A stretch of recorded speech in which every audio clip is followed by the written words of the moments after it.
Bacaan dari Injil Markus bab 13 ayat 24 sampai 32. Tetapi pada masa itu, sesudah siksaan itu, matahari akan menjadi gelap dan bulan tidak bercahaya, dan bintang-bintang akan berjatuhan dari langit, dan kuasa-kuasa langit akan goncang.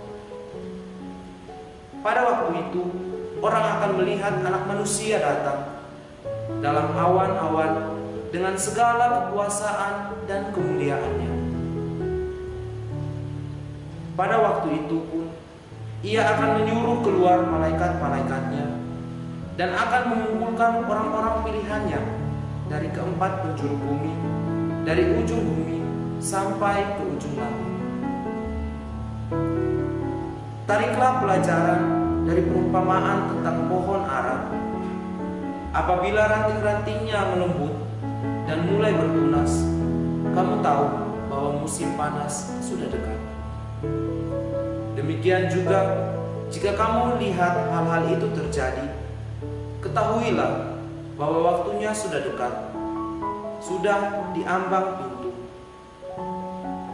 Aku berkata kepadamu, sesungguhnya angkatan ini tidak akan berlalu sebelum semuanya itu terjadi.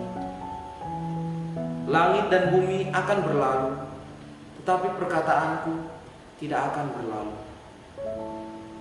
Tetapi tentang hari itu atau saat itu, tidak seorang pun yang tahu. Malaikat-malaikat di surga tidak, dan Anak pun tidak, hanya Bapa saja. Demikianlah sabda Tuhan. Pace e bene. Selamat hari Minggu bagimu, saudara-saudariku terkasih. Pada hari Minggu pekan biasa ke-33 ini, kita disegarkan kembali dengan bacaan-bacaan suci dalam perayaan Ekaristi. Dalam bacaan pertama yang diambil dari kitab Daniel, di sana dikisahkan bagaimana Allah memberikan suatu gambaran berkaitan dengan kebangkitan badan. Orang Israel pada umumnya tidak mengakui akan adanya kebangkitan badan. Mereka meyakini bahwa bila mereka melakukan perbuatan baik di bumi, maka mereka akan mendapat ganjaran atau berkat selama hidup di bumi. Begitu pula sebaliknya, jika mereka berbuat jahat, maka kutuk dan penyakit akan mereka terima. Ini merupakan teks perjanjian lama yang paling penting secara khusus dalam kitab Daniel ini, di mana dalam kitab ini, inilah kitab pertama yang berbicara tentang gambaran akan adanya kebangkitan badan. Dalam bacaan kedua, penulis surat kepada orang-orang Ibrani mengantar kita pada suatu kesaksian iman bahwa kurban yang manusia lakukan tidak dapat menghapus dosa. Rahmat yang Allah berikan kepada manusia melalui sengsara, wafat, dan kebangkitan Kristus memulihkan relasi manusia dengan Allah yang sudah jauh akibat dari dosa. Kurban Kristus menyelamatkan manusia dan membawa manusia menuju kesempurnaan yang kekal. Akibat dosa, manusia diantar kepada maut. Dalam maut tidak ada kebangkitan. Namun, berkat kurban Kristus yang sempurna, Ia menyempurnakan segala kurban yang dipersembahkan kepada Allah. Inilah tujuan utama mengapa penulis begitu berfokus pada kurban Kristus yang sempurna.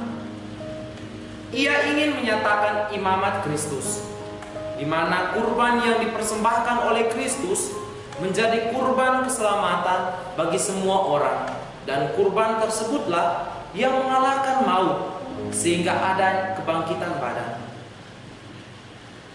Dalam bacaan Injil yang kita dengarkan pada hari ini, kita diingatkan tentang hari kedatangan kembali Yesus untuk kedua kalinya.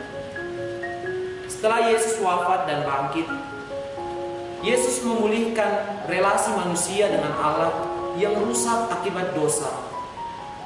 Setelah mengutus para muridnya untuk mewartakan karya keselamatan dari Allah kepada dunia, Yesus naik ke surga dan duduk di sisi kanan Bapa dan ikut memerintah. Setelah itu, seperti yang pernah Yesus janjikan bahwa Ia akan datang untuk kedua kalinya. Ini merupakan suatu gambaran tentang adanya akhir zaman. Perikop ini menggambarkan bagaimana kedatangan Yesus untuk kedua kalinya. Saat itu, Yesus akan datang sebagai hakim. Ia akan menghakimi manusia sesuai dengan perbuatannya di dunia ini. Perikop ini juga mengingatkan kita untuk senantiasa berjaga-jaga. Pesan untuk berjaga-jaga bukan bermaksud untuk menakut-nakuti umatnya, melainkan Yesus ingin agar umatnya tetap setia padanya sampai pada kedatangannya untuk kedua kalinya, di mana pada saat itu Ia akan datang dalam kemuliaan dan kuasa. Pada saat itulah kebenaran akan ditegakkan, dan orang yang benar, yang tetap setia pada sang kebenaran, akan menerima kemuliaan. Para saudara-saudariku terkasih, terkadang dalam kehidupan kita, yang kita harapkan ialah melakukan berbagai hal yang luar biasa, atau membuat orang lain kagum dan takjub dengan semua yang kita lakukan. Semua itu karena kita mengharapkan kemuliaan dan kehormatan, atau yang sering kita sebut apresiasi. Hal ini membuat kita lupa akan hal-hal kecil dalam kehidupan kita. Ketika keinginan kita tidak dapat terrealisasi, kekecewaan, frustasi, dan kecenderungan untuk menjauhkan diri dari Tuhan muncul. Ini semua disebabkan oleh sikap optimis dari dalam diri yang membuat kita rapuh. Kita lupa bahwa ada penguasa alam semesta ini yang keagungannya melampaui diri kita, yang tidak seberapa ini. Sikap berjaga-jaga diminta dari kita, karena kita tidak tahu kapan hari itu akan datang. Hari di mana kesombongan diri manusia akan dirampungkan, ketika Dia yang adalah Kristus sendiri datang dalam kemuliaannya sebagai Raja.